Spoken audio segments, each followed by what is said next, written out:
Ready? Let's go. Let's go. Welcome to the Sports Wrap on maybe the warmest of the next 3 or 4 days. It's about 7, 8 below outside on a Saturday morning. You can tell we're not at the Muni this morning. I got to work today.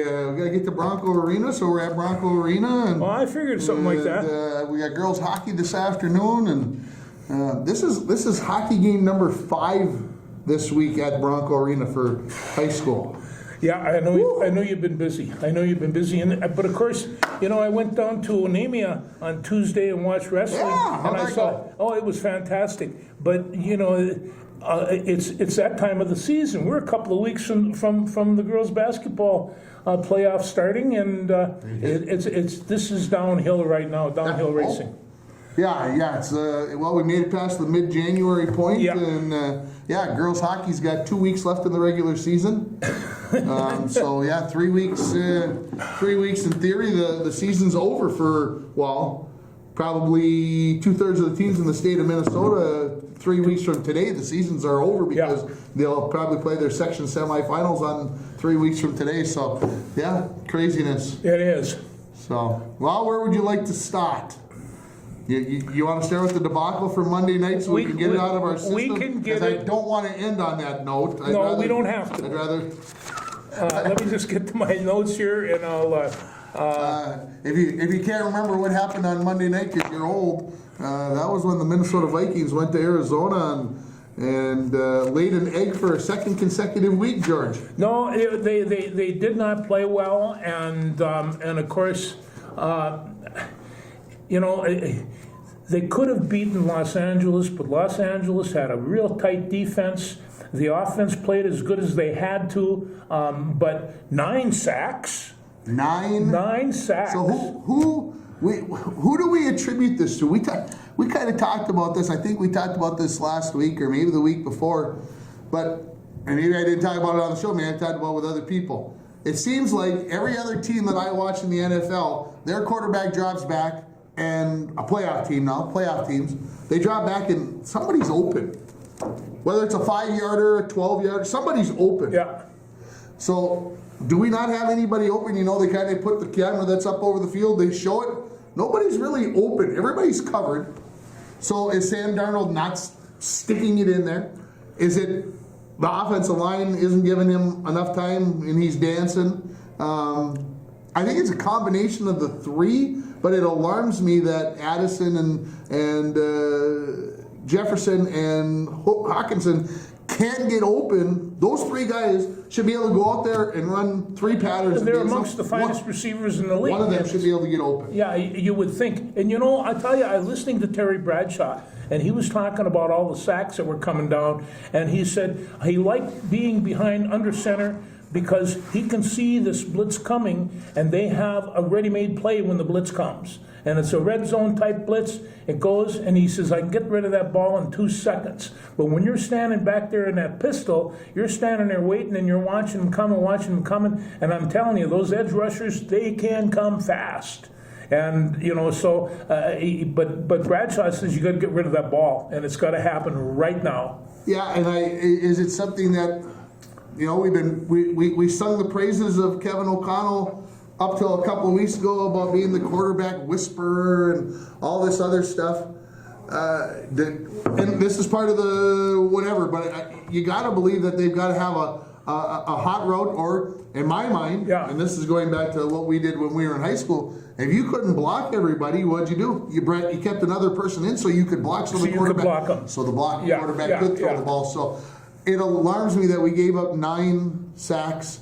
Like I said, I think it's a combination of line, quarterback, and receivers, and maybe coaches. Maybe we got to put the coaches in there too for not designing something that worked the last couple of weeks. But we'll see what we'll see what happens. Well, and the other thing is that at the beginning of the year we talked about what are the Vikings' needs, and I suggested that we needed a couple of more offensive linemen because somebody is going to get hurt, and they have some All-Pro linemen that indeed went down, and so you have to, and they were shuffling people around there like cards, and it's I'm just not sure that they were able to pick up those really strong rushers, and I'm telling you, LA rushed their heads off. They were really playing well. And I don't know how often they blitzed. It seemed like it was coming a lot of times with 4. I didn't watch a lot of the first half. We were at a hockey game, and I was kind of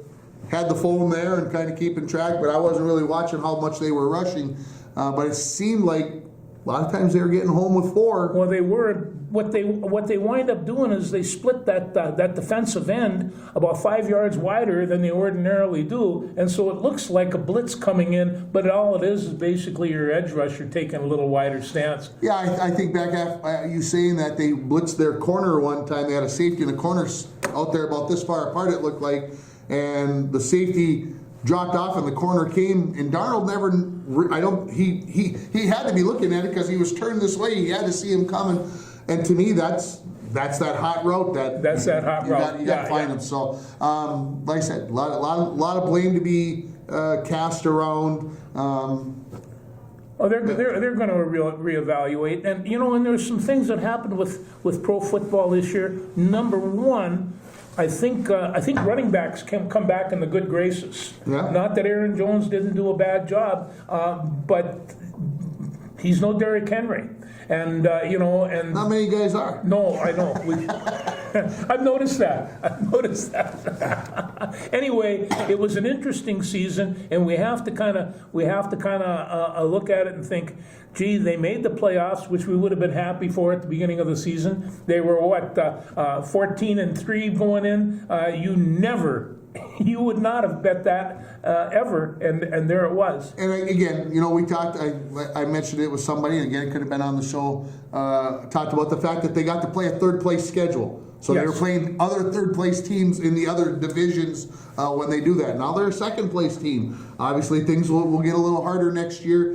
Maybe that had something to do with the 14 wins. Maybe they weren't a 7-win team like a lot of people predicted. Some said 5. Some said last place. Maybe they were more in that 10-win range. And if we're a 10-win team, are people freaking out?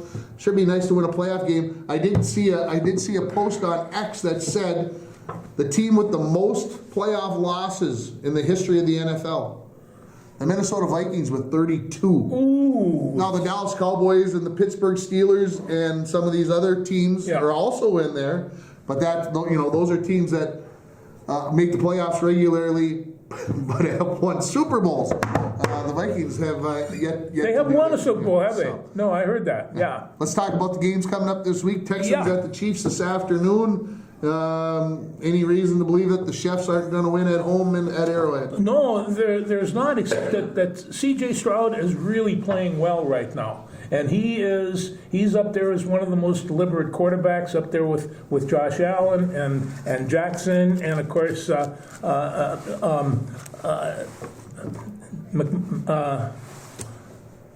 Kansas City Chief. Mahomes.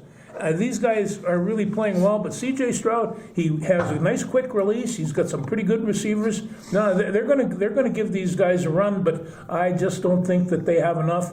And Kansas City still has that thing about they find a way to win the game, and I don't know if they're going to continue. The only thing is their luck's going to run out sometime, but I don't think it runs out this week. I think it runs out next week. I don't think that they're going to be Super Bowl champions this year. No. I agree.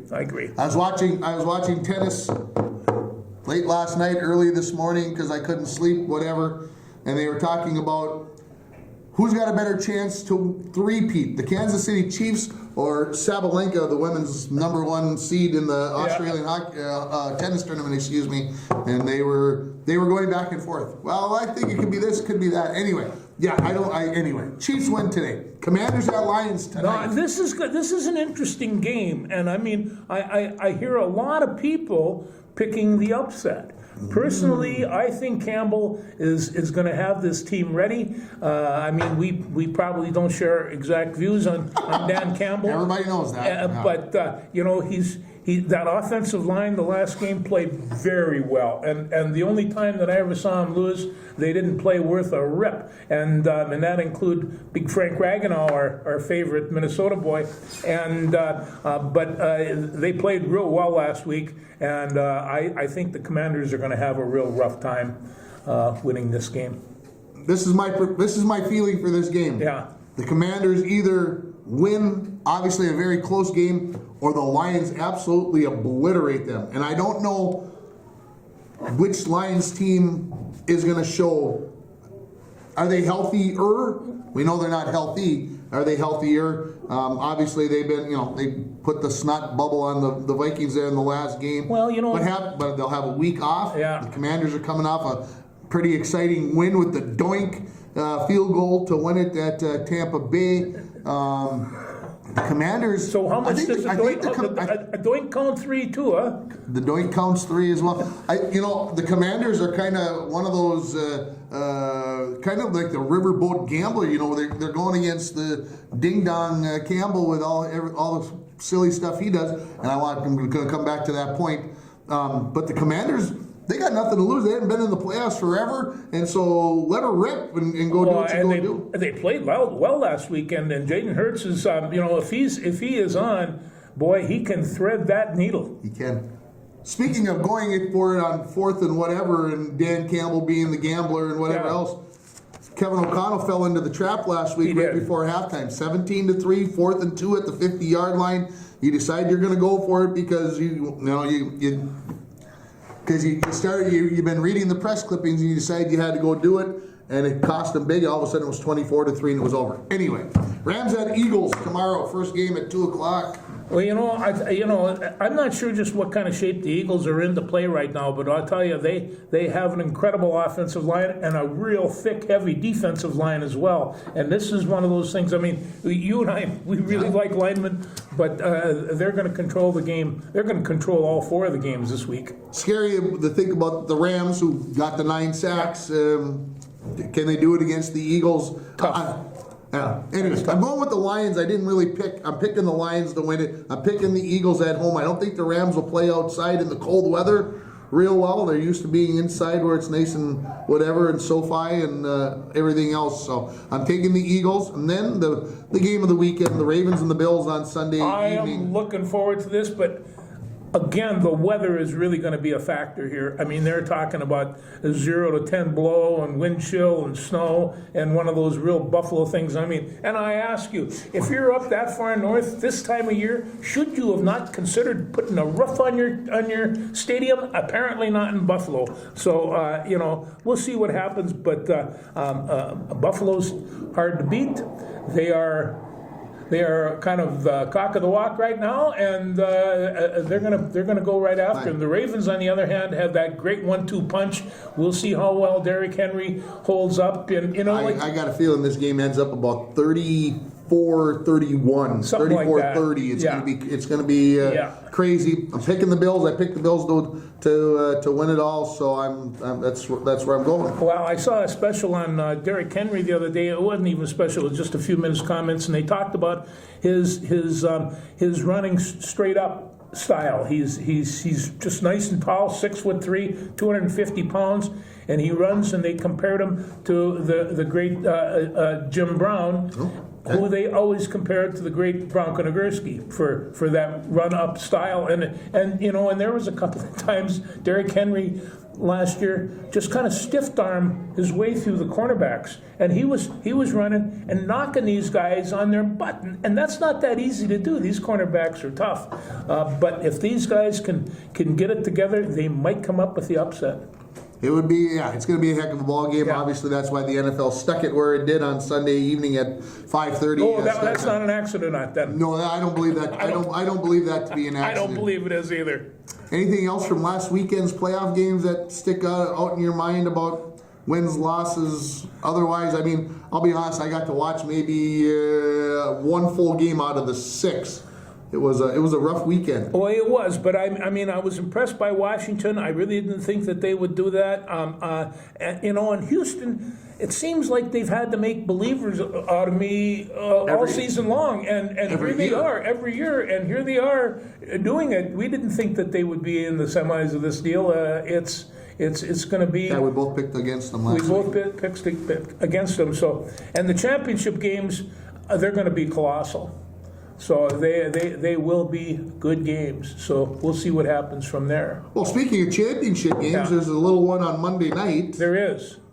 What are you hearing? I'm hearing from, well, of course, I get a lot of my news from 60 Minutes Big Ten, and they're kind of all pulling for Ohio State, and I think basically because Ohio State is performing real well right now, and they're coming that in. On the other hand, so is Notre Dame. And outside of that little Northern Illinois fiasco early in the season, this team's been solid, and I think they've been running from that ghost, Northern Illinois ghost, since day one. We've talked about it more than once on this show about sometimes you got to lose to hone the.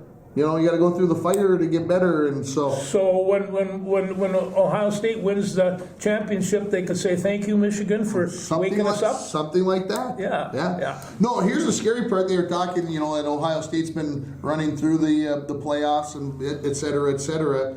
But the money right now is being bet on Notre Dame to win with the odds makers, Vegas and every place else. The money is being put on Notre Dame because people think Notre Dame's going to win this football game. It's going to be drag them out 24-20, 24-21, 2017, somewhere in there. There better be some touchdown Jesuses, or Notre Dame's not going to do it. But you know, that's a fantastic football team, and Freeman is just an exceptional coach. These are young guys that know what they're doing. Their players go through brick walls for these coaches, and so it's going to be a dandy game. That's at 6:30 on Monday, and so you know, guess what I'm doing on Saturday night, Sunday night, and Monday night? You know, taking a nap. I guess. There's only 8 games left. We've got 4 games. 5, 6, 7 of the playoffs, and 8 with the Super Bowl. So we are down to 8 games. Wow. Yeah. There's a tear. You may not be able to see it from where you're at. Right about here, there's a tear thinking there's only 8 football games left. Goodness gracious. Yeah. Well, anyway. Were you watching the Gopher men's basketball team the other night by chance? Yes! We won one! The solarium was rocking. And when Dartson Garcia let fly with that, it was you know, a Caitlin shot, for crying out, Caitlin Clark shot from way over the place. Probably 35 feet, 38 feet. But he was squared up nice. The ball came to him in a good shooting position. He didn't have to reach. He didn't have to do anything like that. Now, there's a couple of things here. You might not believe this, but I did some notes. No. Yeah. No. And this was. So this was Thursday night. This was Thursday I'm here night. at a hockey game. Yeah. And I put it on the TV up here, thinking, well, maybe I'll get to watch part of it. You know, maybe I'll come up and no. Well, anyway, they won 84-81. It was 81-81 going in overtime for the final shot, and you know, and there's a couple of people you just kind of have to bring out here. You know, of course, Dartson Garcia. This might have been the best game that he played all year. Okay. And then you have young Mr. Mitchell. He wound up with 20 points, and the guy that I'm going to really spotlight here is Big Frank Mitchell. 6'8", 260 pounds, and he controlled those trees. He took up that paint, and against those 2 7-footers, you know, Danny Wolf, he got 22 points, and he really played well at times. You know, I mean, he's a remarkable ball player. Where do you see 7-foot point guards that can shoot like that? They're just not there. But he got in the paint, and Big Frank, he took them out of their game in there. And so he didn't get any scores. He got 12 rebounds, but he was bonking those big guys right and left, and he couldn't move. You know, if he's ever tired of playing basketball, somebody's got to turn him into some kind of a football player, because he was really a lot of fun to watch. My friend Parker Fox he couldn't handle it. He didn't really play well outside the first half, and so they put him down and put Big Frank in, and he did a really good job. I just, it's. I found it interesting. I read the Minneapolis paper from Thursday morning after the game was done. Yeah. And they were talking about how much trouble basically the Gophers were probably going to be in taking on number 20 Michigan. Yeah. Blah blah blah. It was going to be bad news. Nobody was going to bet on the Gophers, I guarantee you that. Nobody was betting on the Gophers. But they came out. They had almost 9,000 people in the crowd. And when the game first started, I thought, ooh, the gym's kind of empty. It's a cold winter night. Things aren't gonna go well for the Gophers. But they hung in there. They were down until 3 minutes left in the game, but they were never behind in overtime. And so, yes, as soon as they did that, they didn't get blown out. I thought maybe they have a chance to pull this off. Played out at Maryland over the weekend, Sunday, Monday, somewhere in that vicinity. Yeah. Didn't do badly. No. Played against Ohio State a couple of weeks ago. Heartbreaker. Yeah. This is coming off of the Coming to Jesus talk where they sat in the locker room for an hour and everybody vented. And apparently, whatever they vented about, everybody now seems to be pulling in the same directions to upset it. You're not beating, and I know whatever if you're a Northwestern fan, but you didn't just beat Northwestern, another unranked team. No. You went and you beat the number 20 ranked team in the nation. So there's something to be said. Well, and I got to add a couple of things. Mike Mitchell got 20 points on there. Big Frank, I like to say he's his cousin, but they're not related. And LaCree Patterson, he also got 22 points. When you started getting 20 points from 3 or 4 of your guys, you're going to win most of your basketball games. And the other thing is that we have to look at if the Gophers would have had the team that they would have had 1 and 2 years ago, they'd be a really fine basketball team right now. But they've been using Band-Aids on this squad since people started bailing out and going to other places. So it would have been nice to have a few of those guys around. And I want to thank Darson Garcia for sticking around and for some of the rest of these guys because I think the players have to take a look and say, hey, this is an opportunity for me to play. Where you weren't going to go there with that other team there because you weren't going to get on the court. Sure. And so we'll see what happens there. But I feel real good for the Gophers, and maybe they can build on this a little bit. They kind of shot the eyes out of the buckets, and when you don't shoot the eyes out, you lose. And so we'll see where they go from there. Yeah, I'm not all of a sudden jumping on the bandwagon that we're all of a sudden going to be Big Ten champs, but an exciting time nonetheless. It was. Gopher women's basketball goes out to Maryland, ranked and also in the top 15, 10, whatever it is. Lost by 7 points. Did all right for themselves out in old Maryland. Oh, I got some notes about those guys, and they're fifth in the Big Ten standings. They're 4-2 in the Big Ten. They're 16-2 for the season. So and they play Northwestern on Sunday at 2 p.m. This BTN Plus that's starting to irritate me because I'm missing a lot of girls basketball and Gopher basketball. But I told you, they got 9 games a day. You're weak. It's tough to get to all of it. It's tough to get to put all them on those. one network. Yeah. It's tough to get all those. And Gopher wrestling. Let's talk Gopher wrestling. Okay, there's a guy that we want to talk about, and his name is, just a second here, I got it right down here. This is Max McKennelly. Anyway, he's a redshirt freshman. He's at 184 pounds. He's undefeated this year, and he is just a block. He just Max comes out, and you take a look at McAnally. And so you take a look at McAnally, and you think, okay, he's a redshirt freshman. He was hanging around because they had an All-American at that spot last year. But this kid is good, and he's been a couple of freshman wrestler of the week and things like that. But Gopher wrestling is not going to end when Gable Steveson leaves. Great wrestlers are still coming around, and this is the next best one. Yeah, it's Nebraska beat them last weekend, if I remember right. In the duel, and then Penn State put a big snot bubble on Nebraska last night. So what I'm trying to say is they're better. The Gopher Wrestlers are better, but Penn State is really good. Iowa is really good. And it's just like they went in and Penn State beat Nebraska about the same point spread as the Gophers got beat by Nebraska. And I think, geez, I don't think Minnesota is that poor of a wrestling team. I think Nebraska's a hard place to wrestle. Could be. And Penn State just kind of messed that up last night. They messed a lot of things up. They messed a lot of things up. They are really, really, and I mean, if they're not favorites to repeat as the NCAA champions, I don't know who would be. They are really, really good. Loaded again. They are loaded again. Yes, they are.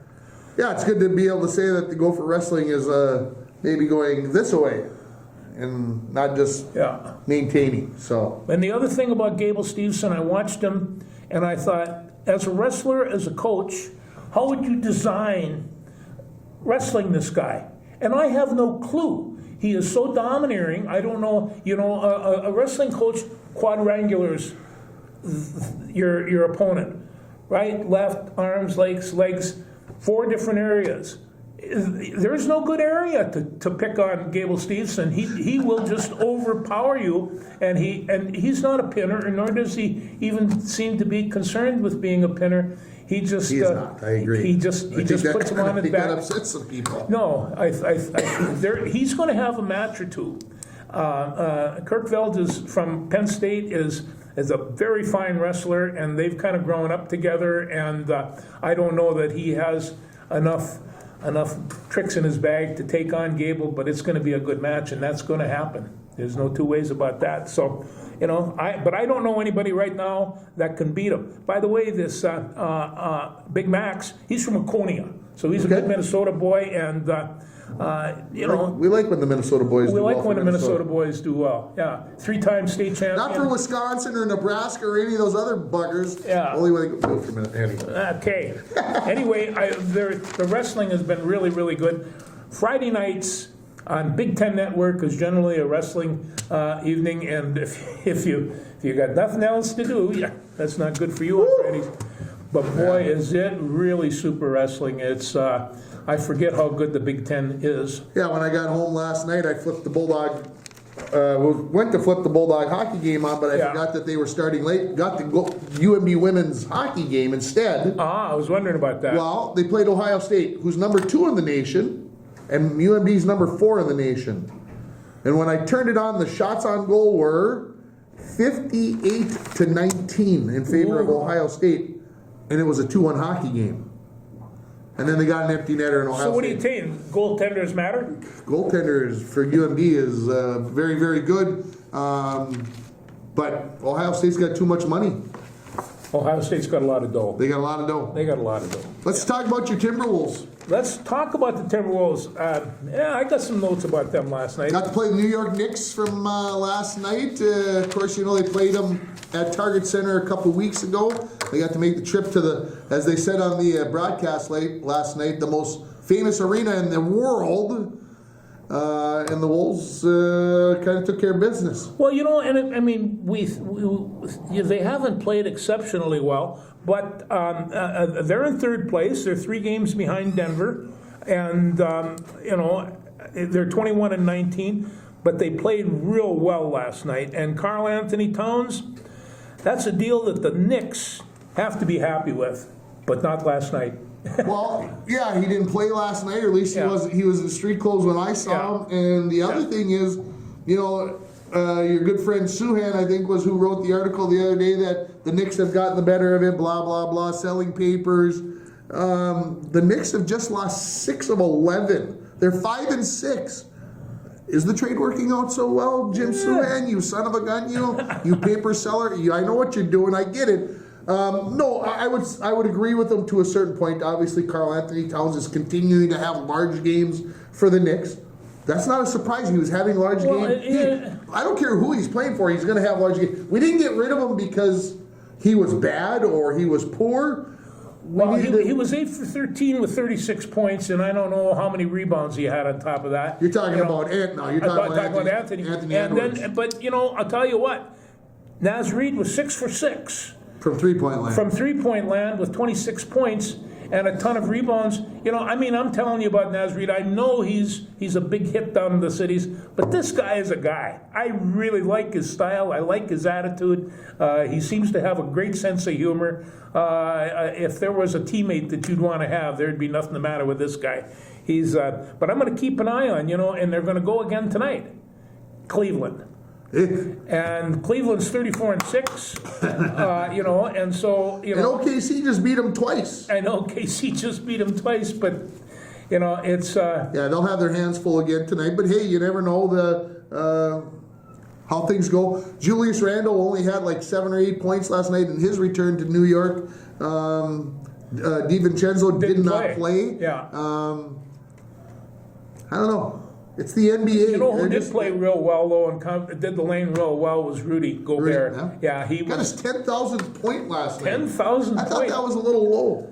He's been playing forever. It He's seems been like. around for a But while. he doesn't score. He grabs rebounds and plays defense. He does grab rebounds and play defense, and he comes up with some shot blocks that you just look and think, how did he do Blocked that? the 3-pointer last night. He blocked the three-pointer towards last the end of the night. game, so. Yeah, no, he was a lot of fun. That was the most fun I had watching a Timberwolves game this year.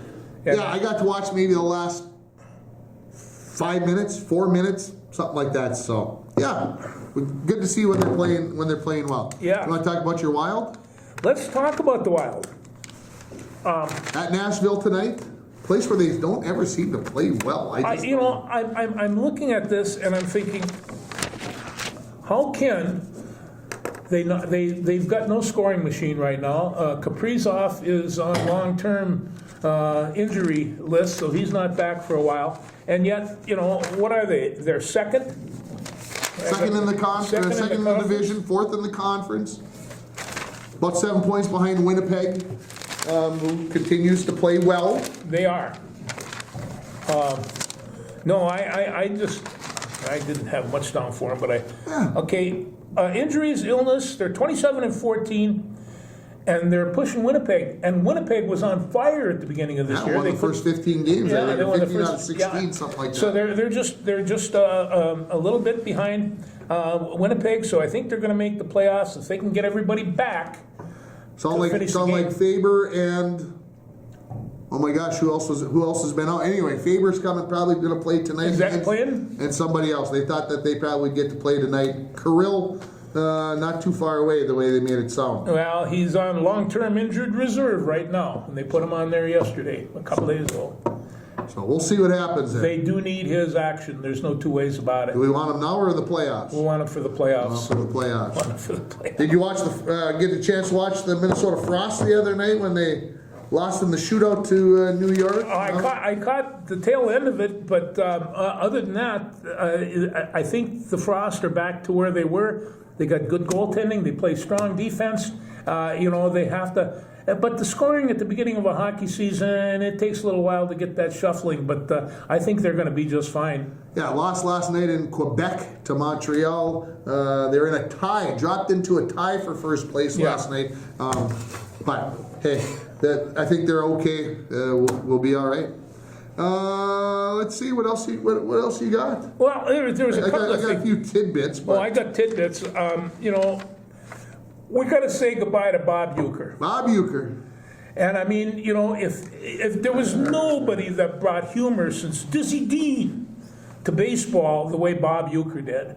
And if you don't, go back and watch Major League the movies again, because he is hysterical. And and he kept that level, that nonchalant. Yeah, I played in the big leagues, but not very much. That's not true. He played in the big leagues for 6 years, and he's got 3 world championship rings. But he just kind of pawns that off as, I went from being a catcher to a stand-up comic, and that's exactly what he did. Miller Lite commercials. Miller Lite That's commercials. where I remember seeing them at first. There were shrines in Milwaukee to him. And there were Miller Lite cans all over the place. So, he had that great timing and could express himself as only he could, and and underplay his talents. But 90 years old, he was still calling baseball games, and I want to be doing that when I'm 90 or doing something. Or doing something. Yeah, no, he was a great guy, and we're gonna miss him. It's just it was always something when I would drive southeast. I'd put them through the radio stations and pick up the Brewers game, and you hear Bob Uecker, and you're like, okay, I can stay right here. I didn't care about the game. You're just listening to Bob Uecker. Yeah. There was, like I said, some people have it, and he had it. No doubt about that. So, there you go. Yeah. No, I thanks, Bob Uecker. It was a heck of a run. No, I thought my favorite performances that he had were on Johnny Carson, and he would talk with Johnny and keep that deadpan face on his, and Carson could not keep a straight face because he's just naturally funny. And I saw a little clip on X, Twitter, with him, and they had a picture of him having a cigar, and they were pouring champagne down his throat, and he goes, "Oh, you were celebrating the World Series?" Johnny says, "You're celebrating the World Series championship or a championship in this picture?" He goes, "No, this was prior to the game, and I just found out I was going to get to start." And like I said, and he did it without a smile on his face, just deadpan like just he did. Deadpan, yeah. No, we're going to miss old Bob, but you got to celebrate a life like that. He never took the game that serious. He loved it, and I'm sure deep down it probably. But when he was on the mic, he was there for a little comic relief, shall we say? Comic relief, and he was a good one. Yeah. I read this week that the Twins aren't going to be on FanDuel. Well, what's that about? You're going to have to watch them on Twins.tv. What is that? It means you're going to have to probably pay the freight so you can watch it on your smart TV or computer or phone or whatever. The pregame and the postgame will be on FanDuel TV, FSN, whatever you want to call it. But not the game. But not the game. No, I do think that this somewhere along the line is going to hurt the fans' relationship with the Twins. It's got to. Absolutely. And I think it's hurting the fans' relationship with the Minnesota Gophers because nobody has Prime, nobody has Big Ten, nobody has a Peacock. Peacock. I was going to say Peabody, but Peacock. Yeah. I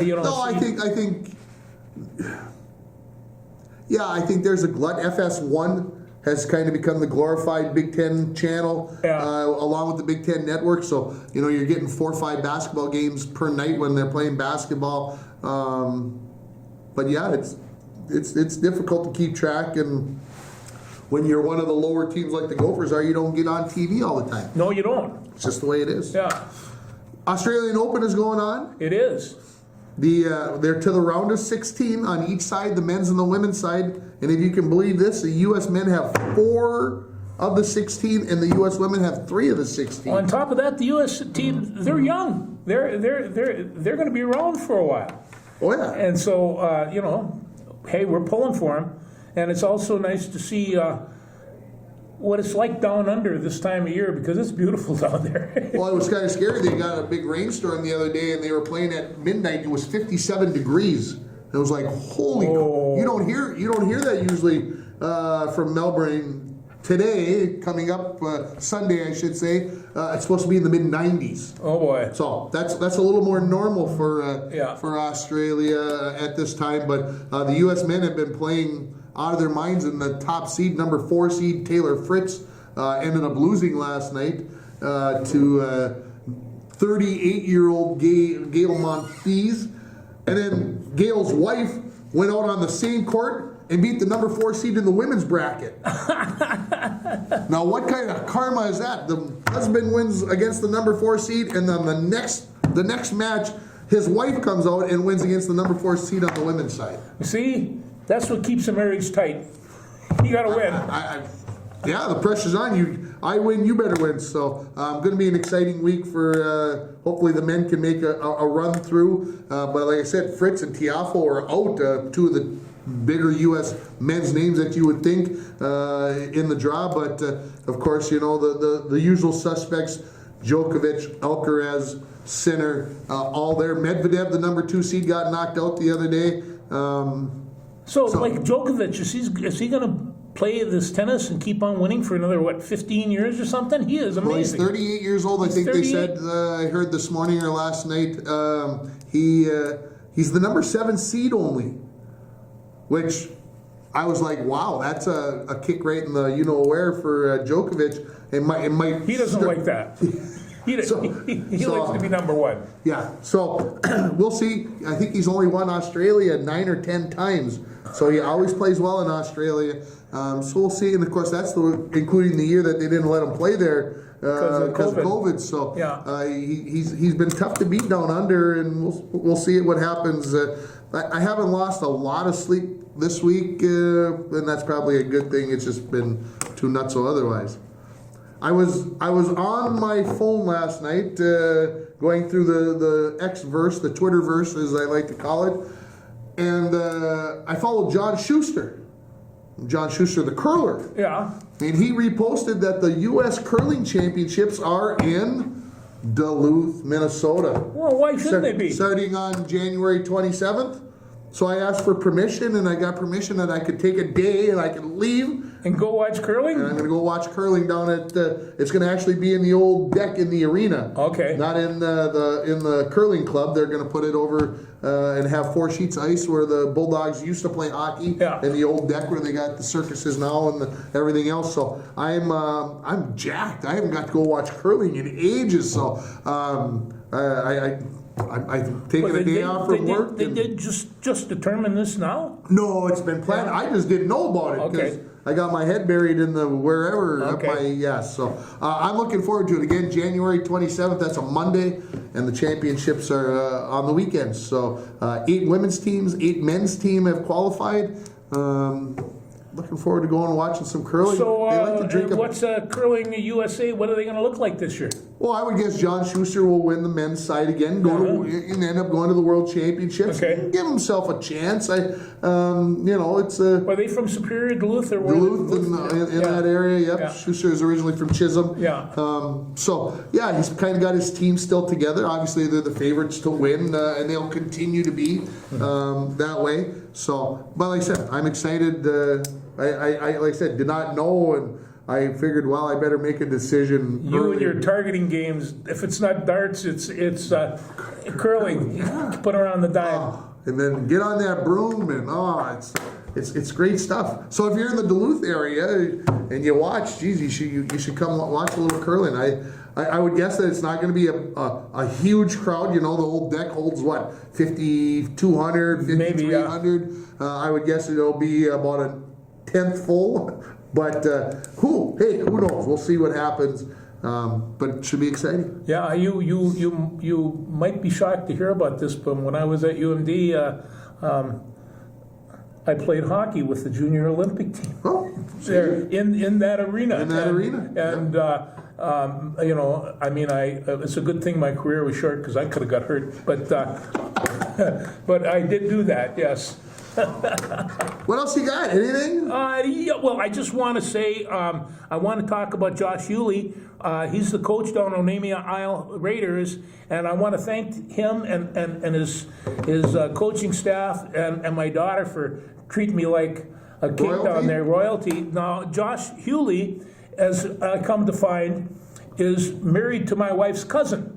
Wow. And so I said to him, we have one thing in common. What? We both married into the Schneider family. And he asked me, and I says, I know your father-in-law. And, so this is just an indication that it's a small world. And so, but he's really a fine coach. He's a vet who is in charge of Veterans Affairs in the area, and he was hitting me with fist bumps, little fist bumps.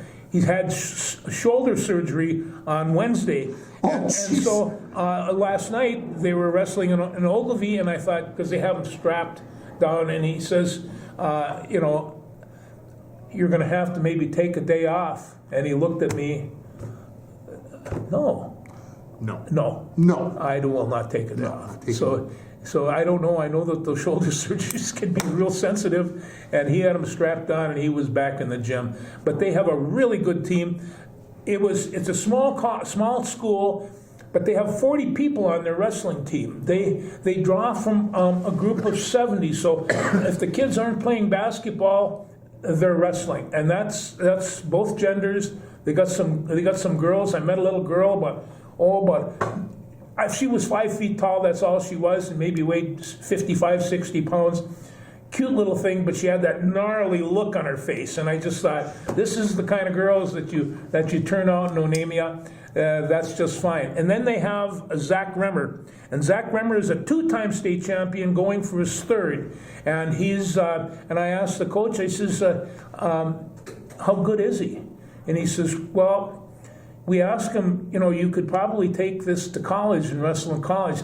I don't know as I want to put that much effort into a college wrestling career, and on and on and on. And I asked the coach. He says, no, he is so laid back. He just kind of goes with it and doesn't get too excited. He has a chance to be 3-time state champion, which is a rarity. Right. Yeah. And I watched him wrestle.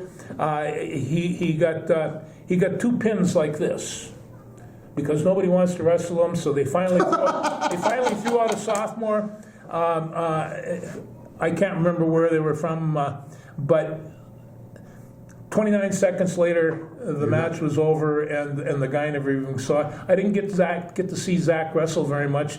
They wrestled again last night in Ogilvie, so I watched on your live event, and he keeps on raising his hands, so he's getting massive amount of points, but when you take forfeits that often, that is not going to help your wrestling. No, you sure. have to wrestle, and so the little times that he's down there, but just a complete overpowering 133 pound. He is fun to watch. So I will keep an eye on Zach Remmer. In fact, there's like 3 other Remmers on the team, 1 brother and 2 sisters. So these guys, I told Karn, change the name from the Raiders to the Remmers. Yeah, because you got a bunch of them here. So, but I really had a good time, and it was they treated me real well, and I got to meet the boys and the coaching staff, and they had another one of the coaching staff. His name is Joe Schmid. And Schmid is from Cass Lake, and my good friend Jerry Cleveland was his coach, and Jerry Cleveland was Joe Schmid's father, who was Joe Schmid Sr., his coach as well. So I knew this family from a long, long time ago. Joe did not remember me, but he says, boy, I bet you my dad will. I says, yeah, your dad might. Yeah. And so, but these kids are really something. Small school athletics is very exciting, because these kids are so basic, they're so laid back, they're just, and everybody knows kids. everybody. And everybody knows everybody. They know their mom and dad, aunts and uncles, grandfathers and grandmothers. And I met a dozen people I had never known before in the course of about an hour, and it's just it was really a lot of fun. So I'm going to keep an eye on that Onamia school, and not just because my daughter's the principal there, it's because they got really good wrestling. So anyway, thanks guys, I do appreciate that, and I'll get a shout out. I hope somebody watches this. All right, good enough for this week? I think we got it, don't we? Well, we went over an hour the last couple of weeks. We probably should shorten it up. And okay, anyway, the NFC Championships game is going to be at 2 p.m. on January 25th. And the AFC Championship game is going to be a little bit later at 5:30 that same day. And so as they prepare for the Super Bowl, we have 8 football games left. Hey, listen, enough. I'm worried about my addiction, because what am I going to do if I don't have a game? Thanks, everybody. See you next week. Take care.